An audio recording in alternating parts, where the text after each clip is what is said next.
আজকের রেসিপি গুঁড়ো দুধের গোলাপজাম। এই গোলাপজামটা খুব সহজেই আর খুব সুন্দরভাবেই বাড়িতে কিন্তু তৈরি করা যায়। চলো দেখে নিই আজকের এই রেসিপিটা। এই রেসিপির জন্য এখানে আমি 1 বাটি চিনি নিলাম, ওজনে 300 গ্রাম। 1 বাটি চিনির মধ্যে দিয়ে দিতে হবে 2 বাটি জল। যতটা চিনি নেবে তার ডবল জল দিতে হবে। 3টে ছোট এলাচ দিলাম একটা সুন্দর ফ্লেভারের জন্য। এরকম নাড়াচাড়া করে চিনিটাকে পুরোপুরি জলের সাথে মেল্ট করে নিতে হবে। মেল্ট করে নেওয়ার পরে যখন দেখবে খুব সুন্দরভাবে মিশে গেছে, তখন একটু হাতে করে নিয়ে একটু এরকমভাবে চাপলে একটা আঠালো ভাব যখন হবে, তখন কিন্তু শিরাটার গ্যাসটা অফ করে দিতে হবে। কারণ শিরাটা যদি খুব ঘন হয়ে যায় তাহলে গোলাপ জামের মধ্যে এই রসটা পুরোপুরি প্রবেশ করবে না। এবারে চাপা দিয়ে এটাকে আমি রেখে দেব। তারপরে চলো দেখে নিই আমি এখানে গোলাপ জামের ব্যাটারটা কিভাবে তৈরি করি।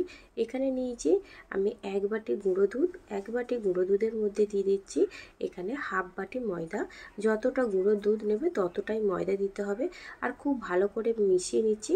এখানে আমি 1 চা চামচ বেকিং পাউডার দিয়েছি। এটা মিক্স হয়ে গেছে, তোমরা অবশ্যই বেকিং পাউডার দেবে। তারপরে মিশিয়ে নেওয়ার পরে এখানে দিয়ে দিচ্ছি আমি 1 চা চামচ ঘি। ঘি দিয়ে খুব ভালো করে মিশিয়ে দেবো। তোমরা কিন্তু চাইলে সাদা তেলও করতে পারো, ঘিয়ে করলে কিন্তু এর ফ্লেভারটা খুব সুন্দর হয়। এবারে মাখিয়ে নেওয়ার পরে এখানে আমি লিকুইড দুধকে আমি আগে থেকে গরম করে ঠান্ডা করে নিয়েছিলাম। নিয়ে অল্প অল্প পরিমাণে দিয়ে একটা ডো তৈরি করে নিতে হবে।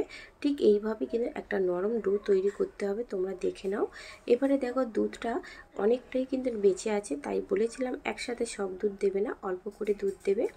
এটাকে একটু খুব ভালো করে থেসে নিয়ে এটাকে আমি রেখে দেবো চাপা দিয়ে। চাপা দিয়ে রেখে দেওয়ার পরে দেখো আমি এবার হাতে করে তুলে দেখাচ্ছি 10 মিনিট পরে এটা কিন্তু অটোমেটিকই শক্ত হয়ে যাবে। এবারে এইভাবে আমি গোল করে নিচ্ছি।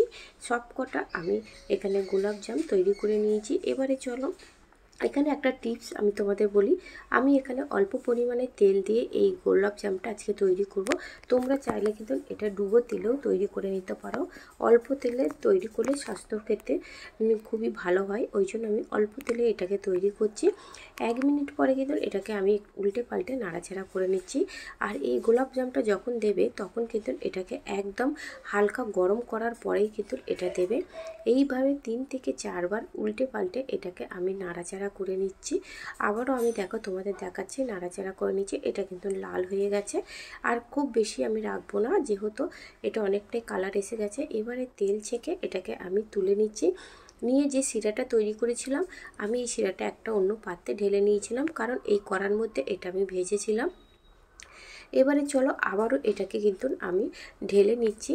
এই কড়াটার মধ্যে দিয়ে আমি পুরোপুরি কড়ার মধ্যে আবার সবই আমি ঢেলে দিচ্ছি, যাতে খুব ভালোভাবে এটা অনেকটা জায়গা পেয়ে এই মিষ্টিগুলো ফুলে ডবল হয়ে যায়, তার জন্য এটাকে দিচ্ছি।